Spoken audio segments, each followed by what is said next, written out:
So if you want to stop sharing Google Drive link, so let me show you step by step how to do it.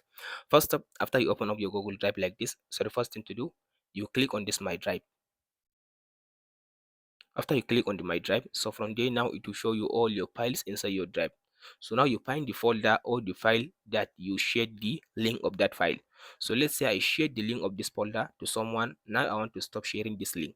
So the next thing you should do, you click on the three dot beside the folder or the file. After you click on the three dot, then you click on this share button, and then you go to share again.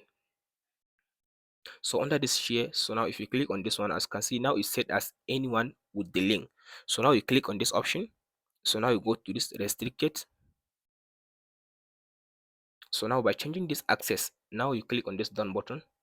So now whoever now click on the link that you shared, now the person cannot be able now to access this folder because now you stop sharing the link.